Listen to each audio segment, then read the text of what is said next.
Praise the Lord. Jesus loves me family வேதத்திலிருந்து இன்னொரு கணக்கையும் நான் உங்களுக்கு சொல்லித்தர போகிறேன். ஆபிரகாமுடைய வயசு என்ன, சாராளுடைய வயசு என்ன, ரெண்டு பேர்த்துக்கும் எவ்வளோ டிஃப்ரென்ஸ், கர்த்தர் அவங்க வாழ்க்கையில் என்ன நன்மையை செஞ்சாருன்னு சொல்லி பார்க்கலாம்.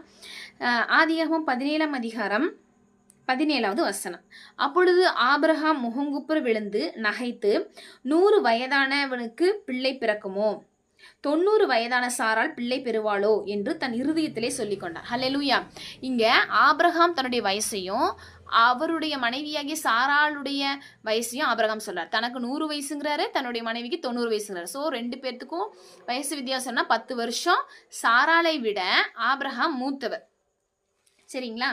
அப்போ பார்த்தோம்னா ஆதியாகமம் 23ஆம் அதிகாரத்துல ஃபர்ஸ்ட் வசனம், சாராள் 127 வருஷம் உயிரோடு இருந்தாள். இவ்வளவே சாராளுடைய வயது. ஹல்லேலூயா. சாராள் அப்படிங்கிறவங்க எத்தனை வருஷம் உயிரோடு இருந்தாங்க? 127 வருஷம். அப்ப ஆபிரகாமுடைய வயசு என்ன? 10 வருஷம் அதிகம்னா 137. அதுல இருந்து அவங்களுக்கு ஆபிரகாமுக்கு 100வது வயதுல பிறந்த பையனோட வயசு நம்ம கண்டுபிடிச்சிட முடியும். ஆபிரகாமுக்கு 137னா ஈசாக்குக்கு 37. ஹல்லேலூயா. அப்ப சாராளுக்கு 127, ஆபிரகாமுக்கு 137, மகனுக்கு 37. அப்போ 37 வயசுல என்ன செய்யறாங்கன்னா, அவங்க அம்மா சாராள் இறந்துடுறாங்க.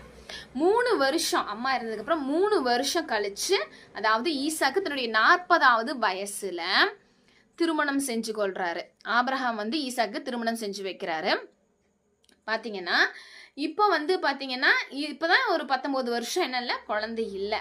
அப்போ சாராள் உயிரோடு இருக்கும் பொழுது அவங்களுக்கு வாக்குத்தத்தம் கொடுத்து அழைச்ச தேவன் 75 வயசுல அழைச்சார் ஆபிரகாம.